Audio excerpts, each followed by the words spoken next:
I rented the florist cooler before dawn. I didn't rent the florist cooler because I needed flowers. I rented it because the only room I could think of where breath shows was the one where scent is louder than excuses. On River Street, there's a shop that wakes before the city does. The owner, Lisa, buys her peonies when the bus drivers are still deciding who they want to be. We've known each other since the winter I fixed her front door with a shim and stubbornness. When I asked if I could have the cooler from 3:30 to 4:30, she squinted like a woman evaluating a bruise and handed me the ring with the small brass key. "Mind the condensation," she said, "and no trials after 2." She says that the way some people say amen. At 11:51 p.m., my phone lit with the sentence I'd convinced myself I could read without bleeding. Loadout ran late. Quick debrief became drinks might crash at the office. Don't wait up. My wife is named June. She manages chaos like a person who learned to count by putting chairs back where they belong. For a year we had been excellent citizens of our marriage. Bills paid, elbows polite, desire with its hair braided. The person who made that dangerous was the operations lead with a tote and a spine that made rooms decide to try harder. His name is Cole. He stands one respectful step from married women as if consent were a building code. In daylight, I admire him. At midnight, my neck votes. I took the key and walked to the shop in air that still had yesterday in it. The cooler lives behind a swinging door, a bright rectangle with racks of buckets that hold the morning's mistakes and second chances. It smells like cut water and the kind of patience that requires pruning. I switched on the strip light and watched my breath turn visible. The fans hummed like a choir of small, stern ancestors. I set 2 paper cups on an upturned crate and waited where the hydrangeas pretend to be planets. They arrived at 3:36 a.m., the bell above the front door ringing in the key of what now. June 1st, her hair pinned in the shape of competence, cheekbones a little sharp from laughing at donors. Cole behind her, sleeves shoved, tote on his shoulder, his eyes doing the perimeter math that keeps other people's nights from collapsing. He saw me first. Men who carry after midnight learn the shape of husbands. He lifted 2 fingers and stopped at the threshold to the cooler, as if temperature were jurisdiction. "Is it going to fog my glasses?" June asked, pushing the door with 2 fingers and stepping into the cold like a dare. "The point is to watch your breath," I said. "Say it." "In an elevator," she said, "because the universe refuses to draft new scripts for people who should know better. 2 weeks ago, between floors and nouns, I kissed him. It was quick and mint and rehearsal. He stepped back. He said my name like a lock. I hated him for being what I hoped he was. "Do you want me to hit him?" I asked. The tulips pretended not to hear. "I want you to choose me," she said. "Not rescue, appetite." Cole kept his palm on the stainless handle, and his eyes on a bucket of ranunculus that had decided color was still worth it. "Need me?" he asked her, not me. "I need you exactly there," she said, pointing to the line where warm air gives up pretending. "If I want less distance, I'll use nouns." He obeyed, because good men learn that obedience is not the same as innocence. June's breath made a small cloud between us and we both watched it, surprised, like city people checking the weather in the oldest way. I reached and touched the back of her neck with 2 fingers. The cold climbed my knuckles and her skin heated into my palm like a vote. I pulled her in and kissed her, not apology, jurisdiction. She answered like a woman who spent 12 hours being a plan and needed 4 minutes to be a person.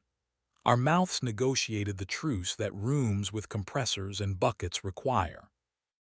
My hand slid down along her ribs to the place where fabric reminds you the world exists. I stopped because laws are better friends than witnesses. She took my bottom lip very gently between her teeth, then laughed into my cheek with the sound that has gotten me through funerals. Keep our clothes, she said, voice white in the air. We keep our life, I said, and stop pretending mercy is the only spice we know. The fan hissed its non-participation. Petals decided to be important. The cold made our faces honest. June stepped back a half-foot and took one of the paper cups. Her hands shook not from fear, but from electing to still be here. "Do you still want to hit him?" she asked, looking past my shoulder at a line of roses that had chosen a doctrine. "I want to thank him for stepping back," I said, "and I want to owe him nothing else." "That's a budget," she said. "We can live on that." We stood between buckets like two people who had found the only room in the city that did not want to be impressed by anything but consistency. She told me the truth I didn't earn, and she didn't owe. The kiss had been curiosity dressed as courage. The stopping had been the only part she liked in daylight. Tonight's almost had felt like an elevator door practicing her name. I told her about the week last month. I took 3 drives to the same motel and didn't go in because the version of me that gets keys in plastic envelopes speaks a language my mother taught me to dislike. I laughed alone in the car until I was out of breath and drove home with my hands behaving. Cole cleared his throat in the polite key without fogging the room with anything but intention. "Loadin' at 9, he said. "The scaffold wants 4 bodies and 0 speeches." He kept his eyes down, steady on the grid of tile as if tile were better at holding him than narrative. He left the door open precisely long enough to let the warm air be a rumor, and then stepped back into the outer room where temperature forgives. June moved closer to a bucket of stock and let her face be what it is when she believes she can choose. "Do something foolish," she said, "but survivable." I took the florist's knife from the magnet strip on the wall and cut 2 stems of freesia, because the smell reminds me of first apartments and optimism. I wrapped them in a square of brown paper with the graceless competence of men who love what they can't do well. I tucked the paper into the pocket inside her coat and felt, for the first time in months, like my hands were on the correct payroll. "Invite me when you're interesting," I said. "Not only when you're frightened, you'll be easier to love in other lighting." "I'm inviting you," she said. "Stand next to me when I bend a room. Keep your hands on me in daylight, not just in places that make breath visible." We kept the door cracked and talked about small true things, labels we'd straightened, volunteers we'd learned from, how sturdy carnations are compared to their reputation. We did not try to be noble. We were specific. Every few minutes the compressor kicked and the lights trembled, and we endured its honesty. At Fort Wentty we locked up the cooler. Lisa came in through the front, hair under a scarf, the look in her eyes people earn by rescuing freight from frost. "You left the peonies less sad than they were," she said, which I took as higher praise than I deserved. I paid her in cash and decency. She poured us paper cups of black coffee that had never met a filter. At 9, the community center smelled like lemons trusting the morning. Cole was already there, lifting tables with that modest inevitability that makes gravity behave. I walked a coffee to him like a man filing the correct form. "Thank you for the adult in the elevator," I said. He nodded once because nodding twice can sound like theater. June moved through the room with a clipboard and a mouth that persuades busy people to breathe before they lift. When she passed me, she touched my wrist, daylight legal, and the morning recognized us without applause. We stayed late, coil wrap, tape pull, clatter of the day, learning how to fit into a truck. Cole and I loaded the last case together and said nothing because there are conversations that thrive on weight and others that vanish under it. June signed the last form and looked at me in the way that lets a man believe he gets to be useful without being intrusive. We didn't tell anyone about the cooler. We didn't need to.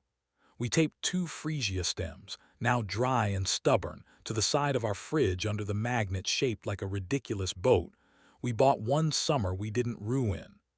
Sometimes when the house auditions for courtroom, we walk to River Street at dawn and stand in front of the glass and watch the buckets learn what they're for.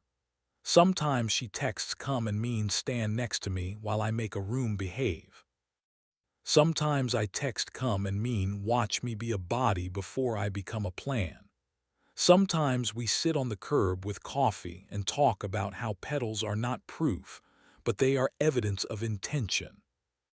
We didn't stop admiring other people's competence.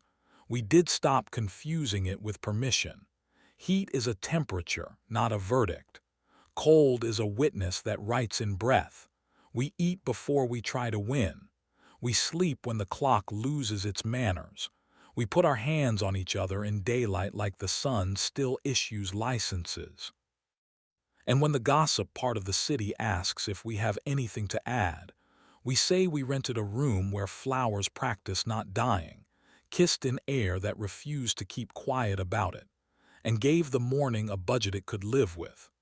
No trials after 2, choose before the elevator does. And if you must carry anything into a bright, cold room, make it your own name.